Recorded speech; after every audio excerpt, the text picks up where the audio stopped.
Ya, assalamualaikum warahmatullahi wabarakatuh. Waalaikumsalam warahmatullahi wabarakatuh. Terima kasih atas hadirnya sudah menyempatkan untuk menghadiri webinar pada sore hari ini. Perkenalkan, nama saya Muhammad Ma'ruf Fatoni.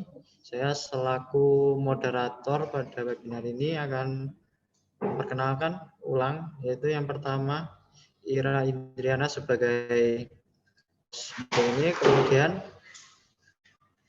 pemateri yang akan menjelaskan bagaimana hidup sehat yang murah akan disampaikan oleh Bu Retno. Ya, untuk mempersingkat waktu, kita akan mendengarkan materi yang disampaikan langsung oleh Bu Retno.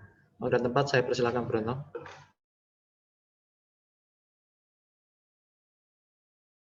Terima kasih Pak Ma'ruf sebagai moderator di webinar kali ini. Assalamualaikum warahmatullahi wabarakatuh. Selamat sore Bapak, Ibu, guru hebat dan Ananda hebat semua. Yang kami hormati Ibu Hayati Ningsih, SPD, MPD, selaku instruktur di grup kami. Izinkanlah pada kesempatan kali ini, saya selaku presenter mau menyampaikan atau sharing kepada Bapak, Ibu, dan Ananda semua terkait dengan tema hidup sehat yang murah. Terkait hidup sehat yang murah, tentunya sangat tidak asing lagi buat kita berkaitan dengan kesehatan. Kesehatan sangat penting ya Bapak, Ibu, dan Ananda semua untuk aktivitas kita. Apalagi di era pandemi saat ini, kita harus selalu menjaga kesehatan sehingga kita akan bisa mencegah dari keadaan atau terkontaminasi dengan virus COVID-19 ini. Yang juga belum tahu sampai kapan hal ini akan berakhir di kehidupan ini, dan mudah-mudahan akan segera dari muka bumi ini atau dalam kehidupan kita saat ini. Sebelum dilanjutkan terkait dengan kesehatan, izinlah mungkin akan menyampaikan terkait arti atau definisi dari kesehatan.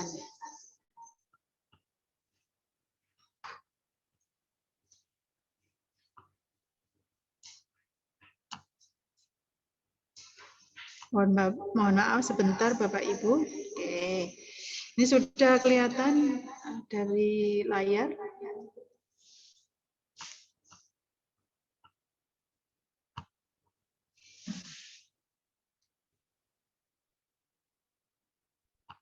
Sebentar ya Bapak Ibu. Oke, hidup sehat ya Bapak Ibu.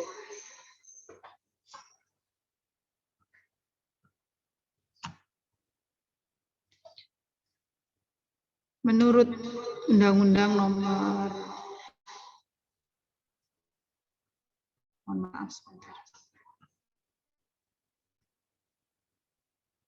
Undang-Undang Nomor 23 Tahun 1992 dari Kemenkes bahwa kesehatan merupakan keadaan normal dan sejahtera, yang dimana sejahtera di anggota tubuh, sosial, jiwa pada seseorang untuk dapat melakukan aktivitas tanpa gangguan yang berarti, di mana ada kesinambungan antara kesehatan fisik, mental, dan sosial seseorang, termasuk dalam melakukan interaksi dengan lingkungan. Dari definisi ini kita juga menyimpulkan Bapak Ibu bahwa kesehatan itu tidak serta-merta atau mata-mata hanya terletak pada fisik saja, tetapi juga pada jiwa, our soul, batin kita, juga pada sosial dalam kehidupan kita, sehingga kita bisa beradaptasi atau berkolaborasi dalam kehidupan sosial kita. Banyak aspek dalam kesehatan kita. Tapi di sini kami sampaikan menurut Undang-Undang Nomor 23 tahun 1992 bahwa aspek kesehatan ada 4. Yang pertama yaitu secara fisik, kedua jiwa, ketiga sosial, keempat ekonomi. Dari lifestyle ini untuk fisik terutama ya Bapak Ibu dan Ananda semua, bahwa ketika badan kita, secara fisik kita itu sehat, tentunya kita akan bisa melakukan aktivitas kita itu dengan baik. Contoh sederhana saja Bapak Ibu dan Ananda semua. Kita mempunyai badan dari ujung kaki sampai ujung kepala.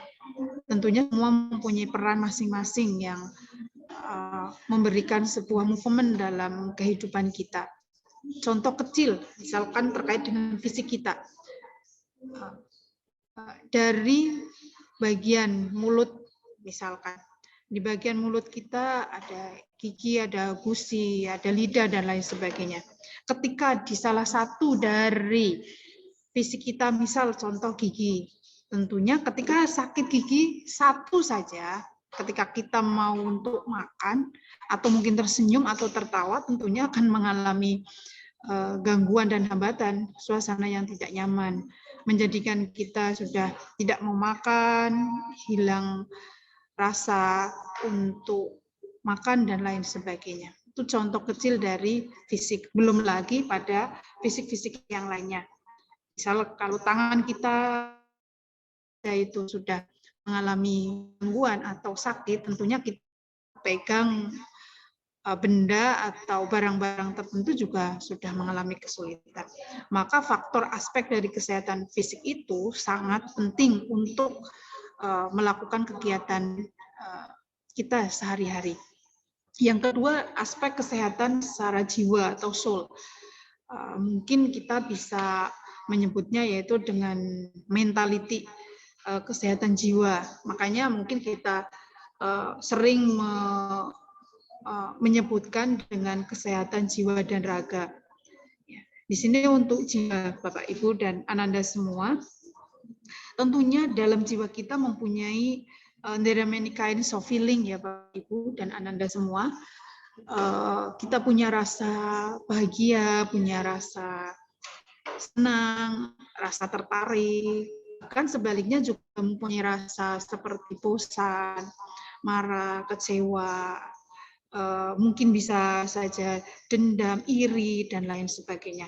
Sebagai manusia normal biasa, tentunya tidak luput dari perasaan atau jiwa-jiwa semacam itu. Kait dengan aspek kesehatan jiwa, tentunya bagaimana kita mengolah mentality kita sehingga jiwa itu akan menjadikan diri kita selalu semangat untuk melakukan kegiatan. Contoh sederhana, ketika kita atau batin kita, jiwa kita merasa senang, maka ketika kita beraktivitas kita akan merasa semangat. Jadi keep spirit in our daily activity. Ada ruh yang membawa kita untuk melakukan kegiatan fisik itu dengan bantuan hati jiwa yang semangat. Dilanjutkan ada aspek kesehatan terkait dengan sosial. Manusia tidak luput bahwa kita adalah makhluk sosial, di mana makhluk sosial itu kita semua juga harus tergantung dengan yang lainnya. Di mana dalam kehidupan sosial juga beraneka ragam budaya, culture, ya, kemudian ras, suku, kemudian habit, dan lain sebagainya. Contoh sederhana, dalam kehidupan sosial juga terdapat beraneka ragam keadaan yang berbeda. Contoh di sini misalkan kita punya kesehatan sosial bersama dengan keluarga, misalkan keluarga inti, kemudian dengan tetangga, keluarga, dan lain sebagainya. Jika memang kita sosial juga sehat, maka ketika kita mau berkomunikasi, berkolaborasi dengan sesama, tentu akan merasa enjoy, saling bisa menghargai, memahami atau memahami atau menyadari bahwa sesuatu hal dalam hubungan sosial tidak luput dari kekurangan dan kelebihan. Bisa mengambil sebuah hikmah dalam kehidupan sosial bahwa hidup sosial adalah hidup yang ketergantungan untuk sesama manusia. Yang keempat adalah aspek kesehatan secara ekonomi, bahwa ekonomi di sini tentunya ya Bapak Ibu dan Ananda semua tidak luput dari namanya finansial atau budget. Nah, dalam kesehatan ekonomi ada stratanya, bisa mungkin ekonomi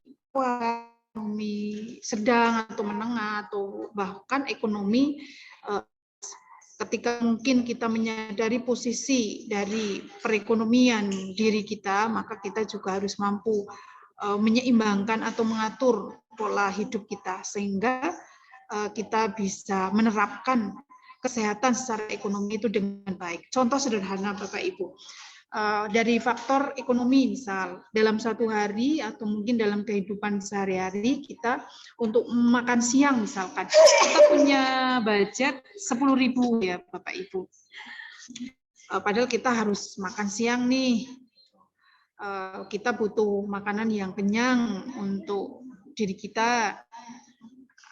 Kalau mungkin di daerah kami yang mungkin daerah pedesaan, uang 10.000 itu sudah cukup untuk kita beli makanan. Contoh sederhana, ada makanan namanya bucu gitu ya Bapak Ibu dan Ananda semua, yang kontennya itu sudah ada rice-nya, sudah ada vegetable-nya, mungkin juga sudah ada tempe tahu yang iris-iris, atau bahkan terkadang juga sudah ada ikan kecil.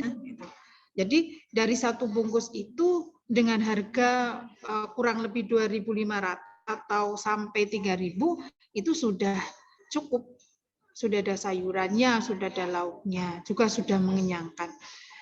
Ditambah lagi kan 1.000 lagi untuk tempe bacemnya misalkan ya, contoh sederhana, uang 4.000 itu sudah cukup secara ekonomi menyehatkan diri kita di makan siang kita. Jadi dari aspek kesehatan ekonomi kita juga perlu menyadari posisi kita itu seperti apa sehingga kita akan mengatur pola hidup kita, gaya hidup kita menyesuaikan budget ekonomi kita sehingga kesehatan secara ekonomi kita bisa terjaga.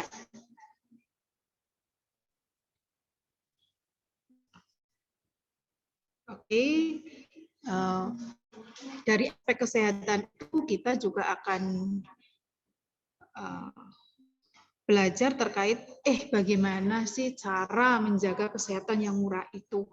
Jadi nampaknya kesehatan itu mahal ya Bapak Ibu dan Ananda semua, tapi bukan serta-merta bahwa sesuatu untuk sehat harus mahal. Banyak kok hal-hal murah atau kegiatan-kegiatan yang sangat sederhana yang bisa kita dapat atau kita lakukan untuk menjaga kesehatan kita tetap oke dengan hal-hal yang murah atau dianggap yang sangat ringan.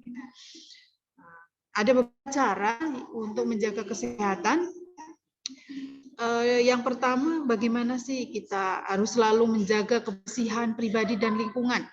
Apalagi di pandemi ini ya Bapak Ibu dan Ananda semua, bahwa kebersihan itu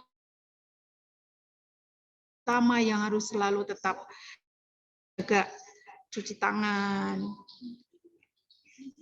dengan menggunakan masker. Untuk menjaga kebersihan pribadi, contoh di pagi hari kita sudah bangun pagi, kemudian mungkin sebagai muslim salah satu contoh itu kita cuci muka, cuci tangan, kaki, misalkan berwudu, itu juga untuk membersihkan diri, bagian dari menjaga kebersihan. Karena kebersihan itu sebagian dari iman, maka tentunya kita akan menyadari itu dan berusaha untuk menerapkan dalam kehidupan pribadi kita. Kemudian kita menjaga lingkungan, minimal dari lingkungan yang terdekat kita. Misalkan dari bangun tidur, berarti ya kebersihan di lingkungan tempat tidur kita, rumah kita, kemudian juga menjaga kebersihan lingkungan di tempat kerja kita, misalkan di sekolah, di kantor, tetap kita harus memperhatikan hal itu.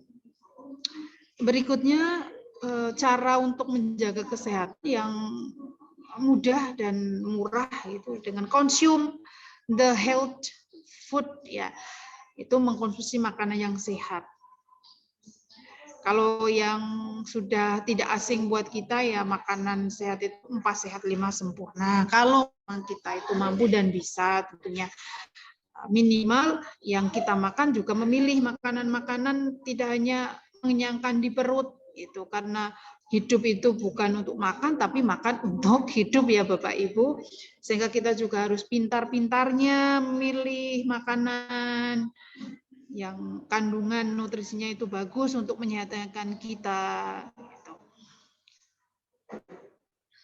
Makanan-makanan yang kita konsumsi itu juga tidak serta-merta harus yang mahal. Banyak kok makanan-makanan yang sehat, murah gitu. Nah, apalagi kalau kita ini misalkan mohon maaf hidup di daerah pedesaan yang tentunya harga makanannya atau buah-buahan itu murah. Misalkan pisang, kemudian daun singkong, daun pepaya, kacang dan lain sebagainya, itu sangat murah di daerah pedesaan. Jadi mungkin kita sembari membeli harga murah juga bisa menanam sendiri, tentunya akan mengurangi budget. Ya, itu tetap makanan dan sayurannya tetap sehat dan murah, ya Bapak Ibu.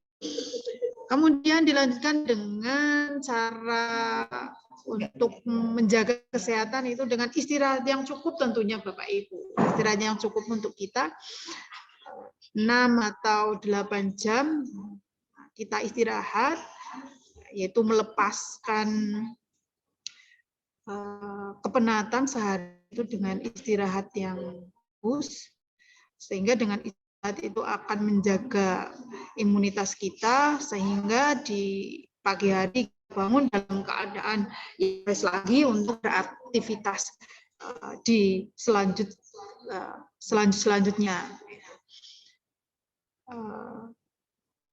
Cara berikutnya yaitu kita dengan olahraga yang teratur. Salah satu contoh olahraga yang sederhana, tidak harus olahraga tertentu yang membutuhkan uang yang banyak, tapi kita bisa olahraga yang sangat simpel dan mudah kita lakukan, misalkan dengan berjalan kaki, lari-lari pagi, atau mungkin ambil contoh saja ya Bapak Ibu, misalkan kayak ibu rumah tangga atau ibu yang bekerja, di pagi hari sudah bangun jam 4, sudah wira-wiri di dapur. Kita misalkan yang juga punya anak kecil, udah pagi hari lari sana sini, nyambi sana sini, ya diniati dengan kita menyiapkan sarapan pagi, juga kita olahraga, dan berdoa mudah-mudahan olahraga ini membawakan kesehatan untuk kita semua. Pekerjaan rumah juga ibu, terutama ibu-ibu yang notabene sebagai ibu rumah tangga dan ada hikmahnya ya Bapak Ibu, kita pagi-pagi harus lari sana sini, itu juga sudah bagian dari olahraga. Itu contoh kecil yang olahraga murah dan mudah yang setiap hari kita lakukan. Berikutnya tentunya untuk menjaga kesehatan yang murah itu kita mengontrol emosi, control our emotion. Nah, itu perlu ya Bapak Ibu, sangat penting. Tidak hanya perlu namanya emosi, terjadi fluktuasi, kadang naik, kadang turun. Ya.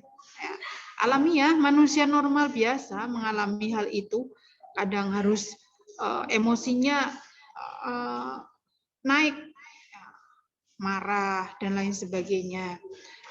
Kemudian sedih, terkadang kita mendapatkan sesuatu tentunya kita akan bahagia, senang banget. Tetapi ya perlu dicatat bahwa ketika kita sedang bahagia atau sedih ya jangan banget-banget, sedih yo sedih, tapi jangan terlalu sedih sehingga kita tidak akan mendapatkan stressing dalam jiwa kita, meluluhkan semangat kita dalam beraktivitas. Ketika bahagia ya juga harus ingat jangan terlalu bahagia. Yang sedang-sedang saja judulnya ya Bapak Ibu. Nah, tentunya juga kita harus positive thinking gitu. Sharing saja ya Bapak Ibu. Terkadang saya menyampaikan seperti ini juga bukan berarti saya bisa semuanya, tapi kita berbagi rasa untuk mendapatkan hal-hal yang lebih baik di kemudian hari. Oke, selanjutnya Mbak Ibu, untuk menjaga kesehatan yang murah. Oke, banyak sahabat, we have many friend or family. Tentu saja, ketika kita banyak sahabat, banyak teman, berarti banyak peluang kita untuk happy, ya kan, untuk bahagia, untuk sehat. Kita sharing, kita ngobrol-ngobrol, kita curhat, gitu. Nah, tapi ya perlu digarisbawahi ketika kita sharing juga tentunya harus juga mencari sahabat atau teman-teman yang mungkin dipercaya untuk kita sehingga menimbulkan hal-hal yang kurang baik. Tapi ya positive thinking saja ya Bapak Ibu bahwa sahabat kita itu sahabat-sahabat yang baik. Jadi aura-aura positif dalam diri kita selalu terdapat di dalam diri kita. Nah, jangan lupa Bapak Ibu yang terakhir itu menjaga kesehatan dengan cara bersyukur dengan segala nikmat yang sudah kita dapatkan, kita raih, kita nikmati, kita bersyukur karena kesehatan itu juga salah satu rezeki yang sangat luar biasa. Ketika kita sehat, maka kita bisa menjalankan apa yang kita inginkan, apa yang ingin kita rencanakan. Bersyukur dengan segala apa yang ada. Meskipun terkadang ketika mungkin dalam sebuah keadaan yang mungkin kurang baik dalam diri kita untuk menerapkan syukur itu ya kadang mengalami obstacle ya, tapi kita mencoba harus ya bersyukur deh untuk menjadikan batin kita tetap semangat dan tetap sehat. Berikutnya Bapak Ibu, tentunya kesehatan itu memberikan banyak manfaat untuk kehidupan kita ya. Satu, mengurangi pengeluaran, menambah pemasukan, menghemat waktu, peluang untuk sukses, tabungan masa depan ini Bapak Ibu, jangan lupa kesempatan untuk berbagi. Oke Bapak Ibu, ketika kita sehat ya, Anda semua juga tentunya ketika kita sehat untuk pengeluaran dari budget kita akan terminimalkan. Contoh kalau kita sakit, kita harus pergi ke rumah sakit, harus kontrol, beli obat, dan lain sebagainya. Tentunya mengeluarkan dana yang tidak sedikit. Bahkan dengan kesehatan kita menambahkan pemasukan karena kita bisa bekerja sehingga bisa mendapatkan sesuatu hal untuk tabungan di diri kita. Menghemat waktu ketika kita sehat, tentunya waktu kita akan bisa kita selesaikan atau mohon maaf kita bisa melakukan aktivitas kita dengan tepat waktu. Tapi kalau kita tidak sehat, kita berbaring di kamar, kita hanya punya angan-angan, akhirnya semua aktivitas kita terhambat dan harus ditunda-tunda, cari waktu nanti kalau sudah sembuh. Nah, manfaat berikutnya adalah peluang untuk sukses. Tentunya ketika kita sehat, banyak kesempatan-kesempatan yang bisa kita raih. Contoh sederhana di sini, kita alhamdulillah saat ini dalam keadaan sehat, sehingga kita bisa belajar di kegiatan webinar kali ini. Sehingga kedepannya mudah-mudahan kita semuanya akan selalu sehat, mendapatkan ilmu yang bermanfaat dan bisa memberikan manfaat untuk sesama. Kemudian tabungan masa depan tentu seperti yang sudah saya sampaikan, ketika kita sehat maka kita bisa nge-save ya kan, mendapatkan pemasukan dari pekerjaan kita. Selanjutnya kita ketika sehat mampu berbagi Tidak hanya serta-merta berbagi secara finansial ya Bapak Ibu, ketika kita sehat minimal kita bisa membantu orang lain. Contoh, ketika mungkin ada orang butuh saran atau butuh masukan ketika mengalami sebuah kendala atau permasalahan, karena kita sehat, kita bahagia, kita merasa termotivasi untuk melakukan hal-hal kebaikan sehingga kita membantu, bisa berbagi kepada sesama. Gitu. Oke, dari manfaat-manfaat tersebut tentunya kita harus semakin sadar bahwa ayo kita hidup sehat untuk meraih yang sehat, tidak harus dengan cara yang mahal, tentunya banyak hal-hal yang sederhana, yang mudah, tentunya murah di kehidupan kita, Bapak Ibu. Salam semangat selalu untuk kita semua. Oke, mungkin itu yang bisa saya paparkan, saya sampaikan di kegiatan webinar kali ini. Banyak kekurangannya tentu semata-mata itu dari saya. Bila mana ada yang lebihnya itu atas petunjuk dari Yang Maha Kuasa. Di sini kita sharing ya Bapak Ibu dan Ananda semua. Mudah-mudahan kita tetap selalu sehat. Saya kembalikan ke moderator untuk melanjutkan kegiatan webinar ini. Terima kasih. Silakan Pak Ma'ruf, saya kembalikan waktunya. Ya, terima kasih kepada Bu Retno atas pemaparannya yang sangat bermanfaat bagi kita semua. Mengingat waktu durasi dari meeting ini tinggal beberapa menit lagi, saya mohon maaf hanya membuka satu pertanyaan, monggo dari Bapak Ibu yang ingin bertanya. Kesehatan. Izin masuk Pak Ma'ruf, ingin bertanya. Oh ya, silakan Pak. Baik, terima kasih atas waktu yang diberikan. Bagaimana menurut Ibu ketika kita harus menyeimbangkan emosi kita ketika kita menghadapi persoalan yang ya sehari-hari kita hadapi itu. Bagaimana caranya agar emosi kaitannya dengan pekerjaan yang mungkin kita lakukan dalam sehari-hari agar emosi kita itu bisa stabil dalam menyikapi keadaan yang sedang kita alami. Terima kasih. Oke, terima kasih Pak atas pertanyaannya. Saya mencoba ya Pak untuk merespon dari pertanyaan Bapak, tapi sharing saja. Nah, tadi kalau tidak salah itu terkait bagaimana caranya untuk mengontrol emosi, gitu ya Pak. Sebagai manusia biasa tentunya bahwa kita itu tidak luput dari beraneka ragam rasa ya, baik itu emosi yang positif atau negatif, yang bisa membangun atau justru bisa menghancurkan dalam kehidupan kita sehari-hari. Nah, untuk menjaga emosi kita, tentunya yang pertama itu, kalau menurut saya ini Pak, kita luruskan saja di setiap niatan kita. Niatan kita ketika kita melakukan sesuatu, contoh kita mau bekerja, niatnya bekerja itu apa?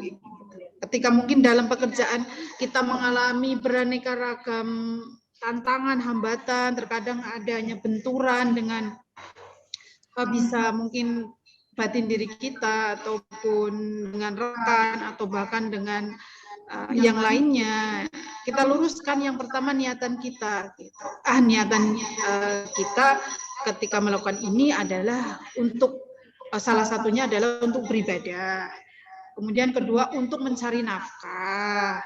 Gitu. Nah, kalau kita sudah punya rasa tadi mampu untuk menjaga, maka kita meluruskan. Kita kurang mempedulikan hal-hal yang negatif. Nah, kita dorong hal-hal yang positif dalam diri kita.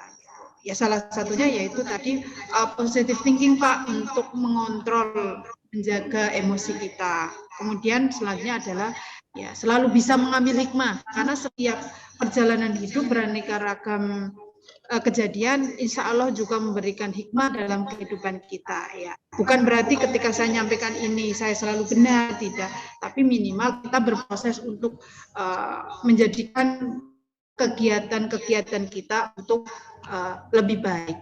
Gitu. Itu saja Pak yang mungkin bisa saya sampaikan. Mungkin Is it clear? Thanks all.